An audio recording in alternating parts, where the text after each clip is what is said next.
صباح الفل والورد والياسمين على عيونكم الحلوين. ازيكم عاملين ايه؟ يا رب تكونوا في اتم الصحة واحسن حال. اهلا وسهلا بيكم في حكايات سحر عمارة. لو اول مرة بتشوفوني او اول مرة بتتابعوني فضلا منكم يا ريت اشتراك للقناة ولايك وشير للفيديو واحلى تعليق على القصة من عندكم. مفيش تعليق على القصة، هنعلق بالصلاة والسلام على اشرف الخلق سيدنا محمد وعلى اله وصحبه اجمعين. النهاردة عن شاب عنده 33 سنة بيقول انا من عيله كويسه جدا، مستواي هنقول متوسط، يعني مش ولا غني قوي ولا فقير قوي، الحمد لله. انا وحيد مامتي وبابايا. مامتي ست متعلمه وست مثقفه، وبابايا كذلك راجل موظف في شركه محترمه وليه مركزه. عمرنا ما مدينا ايدينا لحد، وطول ما حد سمع لنا صوت ولا اي حاجه. طول عمرنا في حالنا وعايشين في حالنا. في يوم من الايام كنت عند واحد صاحبي على فكره، وانا بشتغل كمان في شركه محترمه، وبحب ان انا اكون ناجح في حياتي. المهم كنت عند واحد صاحبي في البيت، مامته وباباه كانوا راجعين من الحج، وكنت رايح اسلم عليهم. فكان في واحدة قريبتهم هناك موجودة ببناتها، وكان معاها 3 بنات وباباها. فأنا بصراحة أنا وصاحبي دخلنا، يعني قعدنا في جزء من الشقة بعيد عنهم شوية، بس سامعين كلامهم وسامعين طريقة الحوار وسامعين طريقة الكلام البنات مع بعضهم. بصراحة عجبتني واحدة منهم، لفتت نظري بنت من البنات، وقلت ايه انا يعني معجب بيها. فبصراحه سالت عليها زميلي وقلت له دول يبقوا مين؟ قال لي دول قرايب ماما من بعيد وجايين يسلموا عليهم. وحظك ايه يا عم، انت وقعت ولا ايه؟ روحت البيت، البنت شغله تفكيري، وكان شكلها كويس يعني مش وحش، هي ما كانتش محجبه، كانت عماله تهزر وتضحك يعني بلطافه كده، وكان صوتها مميز فيهم. فبصراحه اتعلقت بيها. المهم قلت له انا عايزه اقابلها تاني وعايزه اتعرف عليها، اجي اتقدم لها، بس لازم اتعرف عليها الاول واقابلها مرتين حتى ولا 3 عشان اتكلم معاها. تقدر تجيب لي نمرتها او تبقى وسيط في الموضوع ده؟ قال لي يا عم بس كده من عينيا. المهم اتصل بيها قدامي وقال لها انا عايزه اشوفك، تيجي تقعدي معايا، انا قاعد بنت خاله ماما. وجبت بيها، اتصل بيها وجات الكافيه، فقال لها عرفنا على بعض، وقال لها هو شافك اما كنت عنده وعايز يقعد يتكلم معاكي، تحبي تقعدي تتكلمي؟ قالت له طب تمام. انا رحت واخد بعضي وماشي على جنب وقاعد على ترابيزه تانية، وسيبنا قعدنا نتعرف ارقام بعض، وحسيت ان هي عندها برضو قبول ليا. اتكلمنا مره 2 3، خرجنا مع بعض بتاع شهر ونص بنكلم بعض. حسيت نفسي لقيت ان انا متعلق بيها وبحبها. كلمت مامتي وبابايا في الموضوع، فتحتهم وقلت لهم ان انا عايزه اخطب. طبعا مامتي فرحت جدا، وابنها الوحيد وامنيه حياتها ان هو يخطب ونفسها تفرح بيا. قلت لها دي بنت خالة واحد صاحبي، وانا شفتها عندهم في البيت وقابلتها بقالي شهر، يعني بتكلم معاها في التليفون، وقابلتها مرتين وكده، وحاسس بارتياح من ناحيتها، وحاسس ان انا حبيتها وابتديت ان انا اتعلق بيها. طبعا يا ماما في فترة خطوبة وبعد كده هنرتاح وهتتعرفي عليها. المهم ماما طلبت مني ان هي تشوفها يعني قبل ما نروح نتكلم. اتصلت بيها وقلت لها ماما عايزه تشوفك وتقعد معاكي، هي هترفضني؟ قلت لها يا بنتي هي عايزه تتعرف عليكي وتتكلم معاكي يعني، ومش اكتر، زي اي ام عايزه تطمن على ابنها. قالت لي تمام. المهم راحت قابلتها، وماما حست ان هي بنت مش طبيعيه، مش مظبوطه، يعني حتى في اسلوبها في الكلام تحس ان ماما ارق منها، تحس ان ماما اسلوبها. ماما على فكره معاها بكالوريوس ومتعلمه ومثقفه وبتحب القرايه ودايما بتثقف نفسها، وبابا كذلك، بحكم ان هم طول النهار قاعدين لوحدهم بتحب تقرا كتير. المهم قالت لي حبيبي ما تشوف حد تاني يكون تفكيره من تفكيرك انت. لك انا حاسه ان تفكيرها مش نفس تفكيرك، وحاسه ان اسلوبها مش نفس اسلوبنا كده، انا حاسه ان انت فيك انوثه عنها. هي بنت تحس ان اسلوبها برضو في حته شويه. قال لها يا ماما والله انا بحبتها ومتعلق بيها وحاسس ان هي نفس الطريقه، بس ممكن تكوني حضرتك عشان قعدتي معاها مره واحده مش حاسه ان هي، او مش قبلها ولا ايه يا حاجه، انت هتعملي نفسك حما من اولها ولا ايه؟ المهم والدتي بصعوبه ان هم يوافقوا على الجواز. قالوا لي خلاص يا ابني انت حر، انت اللي هتعيش معاها. مامته قالت له بس انا من رايي بلاش. المهم اتخطبوا وعملوا الخطوبة وقعدوا سنة مخطوبين. طبعا الولد بيقول لك انا طول النهار بشتغل ليل ونهار، يعني بروح بيتنا الساعة 1 بالليل، بشتغل شغلانة الصبح في الشركة، وبعد الظهر بشتغل في شركة تانية برضو. بس بروح بحب شغلي وبدي كل حاجة لشغلي. امكانياتنا مرتاحين ماديا، بس مش لدرجة ان بابا هيقدر يشيل كل حاجة لوحده. انا ان انا اجيب الشقة، وطبعا كان فاضل العفش والحاجات دي. المهم ابتديت اشتغل ليل ونهار عشان اتجوز بسرعة. مسافة سنة ونص كنت متجوز. راح كده بشويه هي جت عندنا مرتين البيت، ماما قالت لي اسلوبها وحش وما بتحترمش الكبير، بلاش يا ابني الجوازه دي. نصيحه مني بلاش. اسلوبهم وطريقتهم مش نفس اسلوبنا ولا نفس حياتنا ولا نفس طريقتنا. المهم انا اصريت وخلتني، حصل موقف بينها وبين ماما خلتني بعدت عن امي وعن اهلي وسبت البيت عشان خاطر ماما وبابا ما كانوش موافقين. سبت لهم البيت ورحت اجرت شقه وقعدت فيها. اتجوزوا في الشقه اللي بابا جايبها لي، كان باباها عنده شقه تانية في مكان تاني. قالت لي خلاص احنا نأجر الشقه بتاعت بابا وخلي دي ابقى انا في وسط اهلي، وكده كده انت قطعت اهلك، مش هيبقى فيه اختلاط، خليني والنبي جنب اهلي واخد الشقه اللي عند بابا. قلت لها طب ليه، ما انا عندي شقه تمليك اهو، ليه ادفع ايجار؟ قالت لي عشان خاطري انت بتزعلي ليه. المهم ضحكت عليا بكلمتين وخلتني وافقت. لا احنا خلاص مش عايزين حاجه من عند مامتك وباباك عشان ما يقعدوش يعايرونا ان هم اللي جابوا لك الشقه، ان هم اللي ساعدوك والكلام ده كله. اقنعتني وانا كنت بحبها ومعمي بحبها وما كنتش مقتنع او بسمع غير كلامها هي، وما رضيتش اسمع كلام امي وابويا. وخاطب سنه ونص، النص التاني ده من السنه كنت انا قاعده بعيد عن بابايا ومامتي، بكلمهم في التليفون بس مش علاقتي بيهم زي الاول، لان هم رفضوا الجوازه ورفضوا حتى ما حضروش فرحي. يوم قبل الفرح باسبوع قلت لها ماما انا هتجوز، انا خلاص قدامي اسبوع انا بجهز الشقه. قالت له يا ابني بتجهز الشقه ايه، ما الشقه قدامنا اهي ولا شايفين حد؟ قال لها لا يا ماما انا هتجوز في شقه عندهم في البيت بتاعت باباها وانا اجرتها منه وهتجوز فيها في البيت. طب ليه يا ابني، ما انت عندك شقتك تمليك، ليه ما جهزتهاش واتجوزت فيها؟ وليه تدفع كل شهر ايجار قد كده؟ ليه اللي انت بتعمله ده؟ انت هتكتب عقد. قال لها يا ماما هو في ما بين الاهل عقد ايه اللي انا هكتبه؟ انا هدفع بس ايجار كل شهر. قالت له اشمعنى بين الاهل في ايجار هيدفع كل شهر؟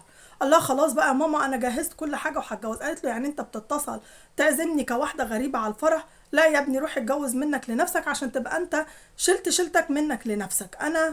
انا وباباك مش هنحضر. والمهم راح حضر وعمل الفرح وكان عايش حياته مبسوط ولا كأن في حاجه. برضو بحكم باباها ومامتها، مامتها متسلطه جدا على باباها وهي اللي كلمتها اللي ماشيه. بيقول لك ما اخدش باله من الموضوع ده غير بعد الجواز، لان هو طبعا باباها برضو طول النهار في الشغل وما بيشوفهوش غير يمكن لما من ساعه ما خطب 5 6 مرات كده ما شافوش. كان بيقابله بالصدفه على السلم، فما كانش اسلوبهم باين اسلوبهم في التعامل مع بعض عامل ازاي حماه وحماته. المهم بيقول لك حماتي متسلطه جدا وهي كلمتها اللي ماشيه، والراجل كلمته مش مسموعه في البيت.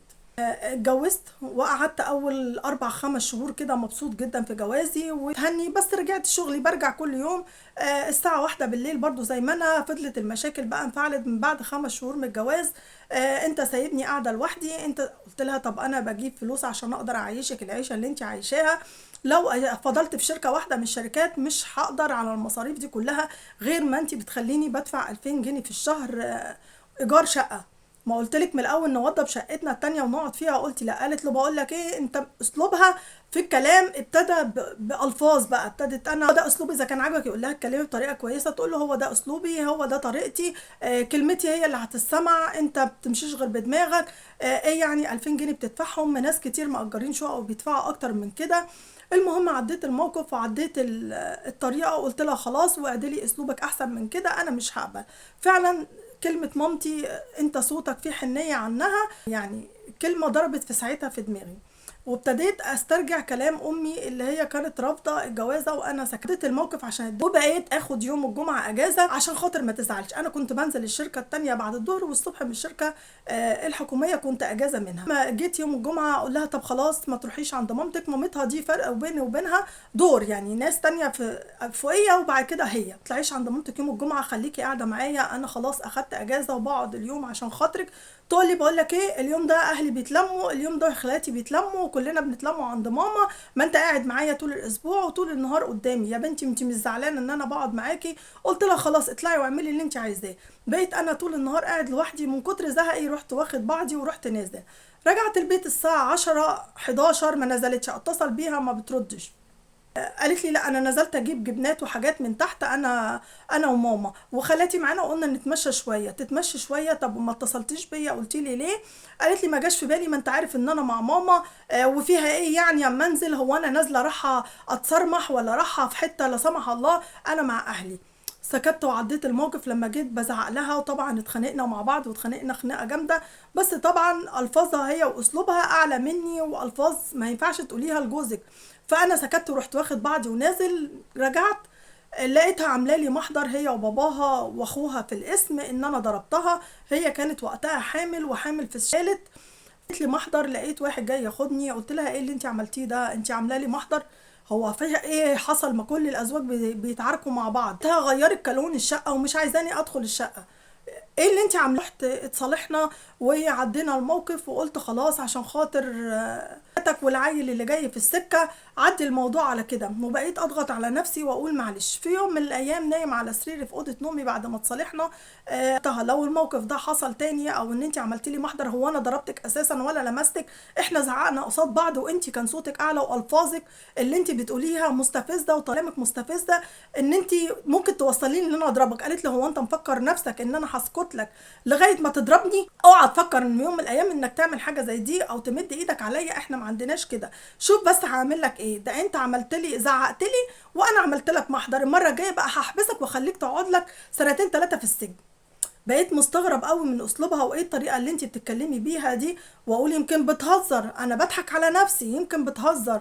رحت دخلت في يوم، رحت نايم وراجع من الشغل بدري شويه اللي هو فتره الصبح، وقلت هنام لي ساعتين عبل ما تخلص الغدا. انا جيت الساعه 4، يا ستي فين الغدا؟ انا المفروض برجع من الشغل الساعه 6، فجيت ساعتين بدري. هو انت ده ميعادك؟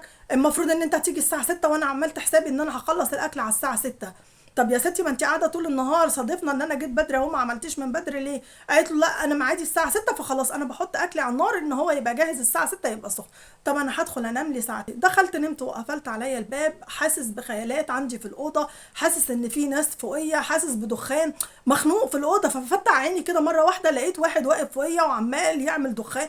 ايه يا عم انت مين وايه اللي جابك هنا؟ في ايه؟ لقيت لي خلاص خلاص اسكت بقى دلوقتي. انا حاسه ان حد عامل لنا عمل. وبقيت ازعق عمل؟ انت عبيطه ولا ايه؟ قالت لي لا انا حاسه ان في حد عامل لنا عمل، حاسه ان اسلوبنا وطريقتنا حياتنا عماله تتدمر. الشيخ ده عشان يفك حاجات في البيت بيقول لي لا في حد عامل لك عمل. عمل ايه وايه الهباب اللي انت بتفكري فيه ده؟ انت هتكفري بربنا. قلت لها امشي مشي الناس دول.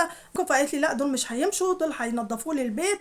وسكت وقعدت اقول استغفر الله العظيم يا رب، وقعدت مكاني. قلت لها اطلعي انا مش هعمل حاجه، ما حدش يعمل حاجه في اوضه النوم. المهم سبتها هي ومامتها وقعدوا يعملوا حاجات غريبه مع الراجل ده في الشقه. بقيت احس بخيالات بعد كده في الشقه، بقيت احس ان انا ابقى نايم احس ان حد بيصحيني. ايه اللي انت عملتيه؟ كلمت مامتي وقلت لها يا ماما مراتي حامل وانا عايزها تصطلحوا بقى واجيبها عندك والكلام ده كله، ونبقى عيله واحده عشان انتوا وحشتوني. قالت له يا ابني تعالى في اي وقت، هو احنا منعناك؟ انت اللي اخدت بعضك ومشيت وخلاص، انت كده كده اتجوزت وعشت حياتك فانت حر. حسيت في وقتها ان انا عايز حضن امي، حسيت ان انا 33 سنه عايز امي تحتضني، عايز اترمى في حضنها واقول لها كان عندك حق، بس طبعا مش قادر اعمل كده. كلمت مامتها وقلت لها خليها بقى نروح نصالحوا مامتي وتدخل عليها وهنجيبوا عيل ونبقى كلنا عيله واحده. قالت له يا ابني خلاص، المهم البنت ما كانتش عايزه تروح، فمامتها اقنعتها وراحت معانا. حتى مامتها اما جينا رحنا راحت. امي طبعا قابلتهم بكل ترحاب ولا كأن حاجه حصلت ولا كأنها ما حضرتش الفرح. فبتسلم عليها بتقول لها انا جيت لك رغم ان انا عارفه ان انت مش عايزاني وان انت ما حضرتيش فرحي. قالت لها يا بنتي ما تتكلميش في اللي فات، انت اتجوزتي وخلاص، انت ابني وانتوا الاثنين حرين في حياتكم. كلمنا واتغدينا، بقينا بقى نروحوا مرتين 3 بعد المشوار الصلح ده. حط الاكل مش عايزه تاكل رغم ان انا ببقى عارف ان هي ما اكلتش، اقول لها طب قومي كلي، تقول لي لا انا ماليش نفس ومش عايزه اكل. 3 مرات على كده. ماما قالت لي في ايه يا ابني؟ هي قرفانه مني مش عايزه تاكل؟ ما انت شايف الاكل زي الفل اهو.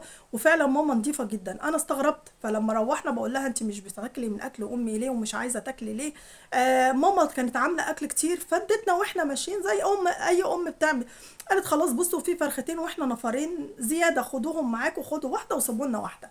وحطت لنا شويه اكل. قالت لها اريح يا بنتي، بنتي كده كده ما اتغديتيش واتغدي في بيتك ويبقى عندك اكل بكره. ده نيه امي وبصفاء نيه بتكلمها. طبعا روحنا البيت من على الباب، هي امك دي فاكره نفسها ايه؟ امك بتعمل لي اعمال في الاكل. فانا بقول لها انت ما رضيتيش تاكلي ليه؟ لا انا حاسه ان امك هي اللي بتعمل لي اعمال في الاكل، امك عايزاني انا وانت نسيب بعض، امك من الاول مش موافقه علينا، ممكن تكون هي اللي بتاذينا، هي اللي عامله مشاكل في حياتنا. قلت لها امي ايه اللي انت بتقوليه ده؟ امي ست مثقفه وبتعرف ربنا وبتراعي ربنا فينا، ايه اللي انت بتقوليه والكلام اللي انت بتقوليه ده؟ انت عبيطه ولا ايه؟ وبصراحه طريقه كلامها وقعدت تغلط معايا، انت ما بتفهمش، انت مش حاسس بحاجه. رحت لطشها بالقلم واخد بعضي ونازل. رجعت بالليل لقيتها عامله لي محضر تاني، ولقيتها اخده نص العفش بتاع الشقه، معرفش وديته فين، وهدومي في الارض. ايه يا بنتي اللي انت عاملاه ده؟ قالت لي اذا كان عاجبك على كده خلاص انا وانت كل واحد فينا يروح لحاله. قلت لها انت عبيطه ولا ايه؟ انت بتفكر نفسك راجل؟ انت تمد ايدك عليا ازاي؟ ولقيت اخوها واقف لي على السلم، يعني بعد ما دخلت الشقه نازل لي بقى، تضرب اختي ازاي؟ بتضرب اختي وتمد ايدك عليها؟ قال له مالكش دعوه، انا ومراتي حرين مع بعض. ابتدوا يشدوا مع بعض في الكلام، وابتدينا هنشد مع بعض، بس انا ماليش في اسلوب السوقي بتاعهم ولا الطريقه. قال لي خلي بالك انت النهارده هتنام في القسم. واخدت بعضي ومشيت، واخدت كام حاجه من هدومي ورحت نازل. وكان في اوراق بتاعتي مهمه مش لاقيها، وورق شغل، لقيت الدنيا كلها متبحتره. هي تقريبا حتى النيش مفضياه، يعني واخده حاجه النيش كلها. طب انت كده بتعملي كده ليه؟ هو انت كده مش هتبيها يا بنتي؟ ايه اللي انت عاملاه؟ انت بتعملي لي محضر ازاي كده؟ عايزني اتنازل لك على المحضر شيك يعني اضمن حقي؟ انت كل شويه هتمد ايدك عليا وتسيبني، انت كل شويه هتزعق لي بسبب امك وتقطع علاقتك بامك تاني. قال لها انا قاطع علاقتي بامي من ساعه ما عرفتك، انت خربتي حياتي بامي من ساعه ما خطبتلك وانا بعد عن اهلي. هو انا كنت اقدر اعيش بعيد عن اهلي الست شهور اللي قبل الخطوبه، ولا بعد ما اتجوزتك بست شهور برضو؟ ان انت لما بقيتي حامل اللي انا رحت لهم انت بعتيني عن اهلي نهائيا، واهلي عملوا لك ايه؟ والله الظاهر ان اهلي كان عندهم حق. المهم لقيتها قفلت السكه في وشي. اتصلت بيها تاني يوم اقول برضو عشان خاطر العيل اللي جاي نفتح صفحه جديده نبقى كويسين مع بعض، يمكن ربنا يهديها. وقلت لها خلاص انا هوضب الشقه، هي مش في بيتنا، هي في نفس الشارع بتاع مامتي واني اعيش فيها. قالت لي لا انا مش هسيب بيت اهلي، انت هتجيب لي عفش جديد بدل اللي اتكسر. قلت لها وانا كسرت حاجه؟ احنا بقالنا سنه ونص، انت اللي لميتي العفش والحاجه ومشيتي. قالت له لا هتكتب لي قايمه جديده وتوضب لي الحاجه زي ما كانت. قال لها انا مش هكتب قايمات، خلاص على كده عايزه ترجعي بما يرضي الله واوضب شقتي اللي هي اهلي جايبينها لي، اهلا وسهلا. انا معيش كل شويه ادفع ايجار 2000 جنيه في الشهر لباباكي. لا هو دي كلمتي اللي هتمشي. وبرضه ما رضتش ترجع وفضلت قاعده عند مامتها. رحت انا لامن باقي هدومي ومشيت، رحت عند اهلي تاني. اول ما دخلت ماما ما رضتش تتكلم في اي حاجه. بعد كده قالت لي يا ابني في انت حضرتك كان عندك حق وكل كلمه قلتيها طلعت صح. انا دلوقتي مش عارف اعمل ايه يا ماما، وعايز فعلا طلع ناس مش كويسين. قالت له يا ابني ما انا قلت لك من الاول. الله خلاص يا ماما ما تقطمنيش. قالت له انا مش بقطمك، بس العيل اللي جاي قالت له هيتربى ادفع مصاريفه وخلاص. هي دي كده ست مش كويسه. حتى مامتها واسلوبها انت شايف مع باباها بيتعاملوا ازاي، ما ينفعش. عايزه اتطلق منها بص شهرين ولقيتها رافعه عليا قضيه خلع. طب ما طلبتيش الطلاق ليه؟ عايزه اطلقها وخلاص هرميها بمعنى اصح، لان انا صعبان عليا بس ابني. انا ابني لسه ما شفتوش ولسه على الدنيا، وامه بتعمل كده وامه مش عارف. واحد صاحبي بيقول لي يا ابني معلش صلح الموضوع، اللي هو اللي كان جايبها لي يعني، صلح الموضوع ويمكن العيل لما يجي يهديكوا يعني على بعض والدنيا تمشي. والله يا ابني مفيش حاجة هتمشي، انت من الاساس الحب اعمى ورماك في سكة ناس غلط. من اول يوم كانت غلطتك بكلمة او اسلوبها، او ان هي من ساعة ما منعتك عن اهلك حتى من قبل ما تتجوز وخليتك تسيب البيت، كنت لازم تعرف ان كلام مامتك صح. بس انت وقتها كان الحب عميك. طول خلصت تجربة، خلصت شيلها من حياتك. طول ما انت فيك نفس وطول ما الحياة مستمرة خلاص ممكن تحب وتحب وتشوف لك واحدة بنت ناس تانية، وعيلك كده كده اللي هيجي هيتربى يعني مش هيحصل له حاجة. هي هتفضل اسلوبها كده، هتفضل متسلطة شبه مامتها، وطالما من الاول لسانها طويل عليك فدي من الاحسن كل واحد فيكم يروح لحاله. وفي حياة وفي باباك وامك واقفين في ظهرك وسندك.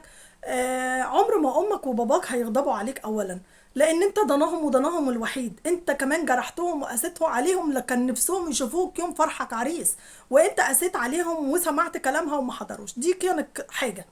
الحاجة التانية انك تقدر تغير حياتك وتغير عيشتك بانك تخلص من الست دي اساسا، لان دي ست بتاعت اعمال والعياذ بالله.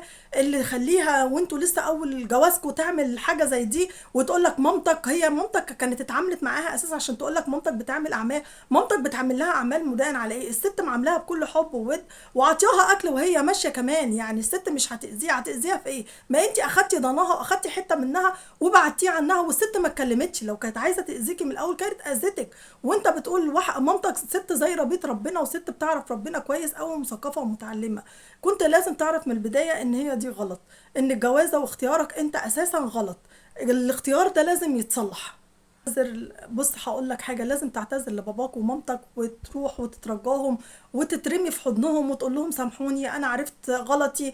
اسمع كلامكم من الاول، هيحتضنوك وهيقفوا جنبك وهيساعدوك في البلوه اللي انت فيها وان انت تخلص منها باي طريقه. وقعت في عيلة أعوذ بالله منها بصراحة، بعيد عنهم وتخلص منها. الجوازات اللي بيبقى فيها مشاكل من الأول والست بتبقى متسلطة وكلمتها هي اللي عايزة تمشي وكل حاجة هي اللي متحكمة فيها، مفيش حتى هات وخد، لا، ومتمسكة بحاجات غريبة. ايه، اكتب لي قايمة من أول وجديد. طب ما انت عايشة في الشقة وعايشة على كل حاجة وكل حاجة تحت أمرك انت. قايمة هعمل بيها ايه؟ أنا مسلمك نفسي وحياتي، تقولي لي قايمة وتقولي لي شيك؟ شيك ايه يا ابني؟ انت لازم تخلص من العيلة اللي ما يعلم بها إلا ربنا دي. وصلت لإسام وشتيمة وأي بالطريقة، هي مش عايزاك انت، هي عايزة المال وعايزة سوري يعني في اللفظ حمار شغال في ساقية كده. ماشي، بيديها فلوس وخلاص، واللي هي عايزاه تاخده. مفيش حتى كلمة ان انت تمنحها او ان هي تقضي يوم معاك او ان هي يوم اجازتك ان هي تحترم وجودك حتى، وان هي تقعد تقضيه معاك. تقولك لا، اهلي مبدية اهلها عليك. فدي برضو نقطة من النقط اللي انت كنت لازم تاخد بالك منها، وان كلمتك هي اللي لازم تمشي. كل حاجة بالاتفاق، وان انتوا الاتنين لازم يبقى رأيكم واحد، وفي الاخر يبقى الاتفاق على رأي واحد، مش ولا هي تمشي كلمتها ولا انت تمشي كلمتك. ولو انت مشيت كلمتك بحكم ان انت راجل وشايف الصح وشايف اسلوبها من طريقة اسلوبها وتعاملها، فلازم كلمتك انت اللي تمشي طالما الكلمة هي بتاعتك اللي صح.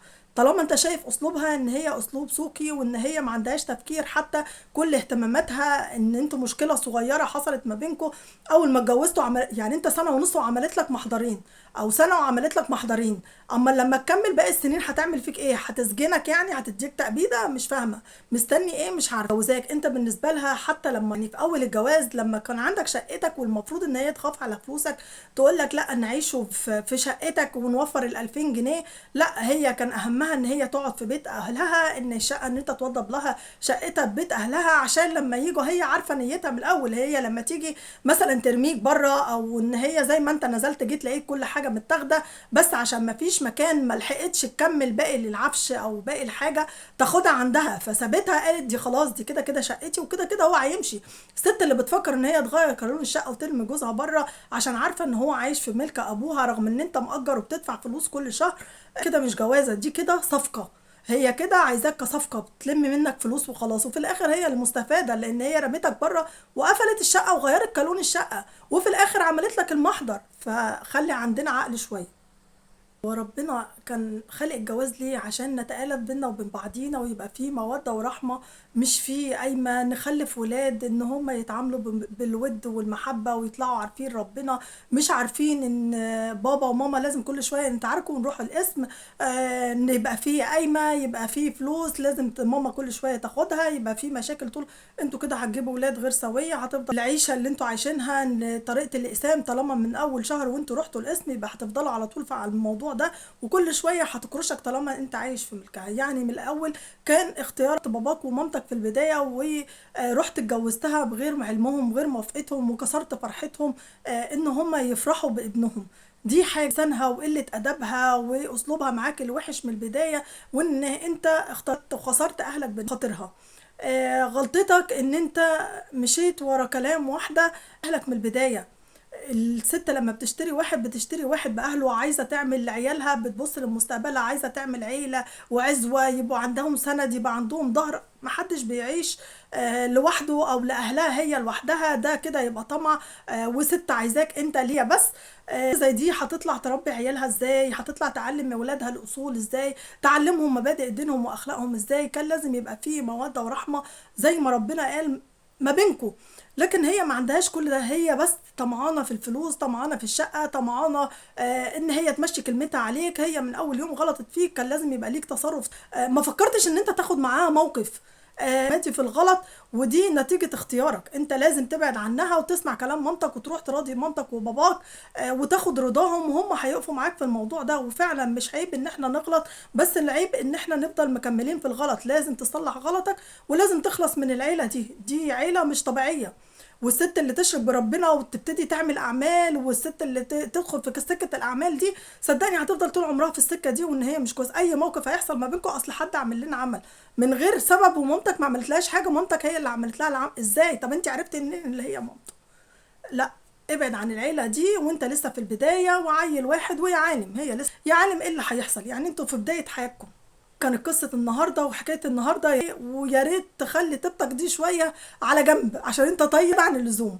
شغلك يعني عندك مخ وعندك عقل وبتفكر كويس قوي. المفروض قراراتك تبقى من دماغك انت، مش من دماغ حماتك ولا من دماغ مراتك، ولا في ان انت يبقى في فرق بين ان انتوا تقعدوا تتناقشوا في موضوع وان انتوا توصلوا لحل يرضيكوا انتوا الاتنين، غير لما تكون هي متسلطة وكلمتها هي اللي عايزة تمشي ورأيها هو اللي لازم يمشي. لا، انت شكلك ابن ناس ومتربي ومحترم ولازم تخلص من العيلة دي كانت قصة النهاردة وحكاية النهاردة. لايك وشير للفيديو، ويا ريت والله بجد تقولوا له يعمل ايه، عشان هو فعلا مش عارف عملته عشان خاطر ابنه اللي جاي. مش فاهمة ازاي، مش عارفة. دي قصة الحكاية النهاردة، ولايك وشير للفيديو، واحلى تعليق على القصة من عندكم، وسلام عليكم.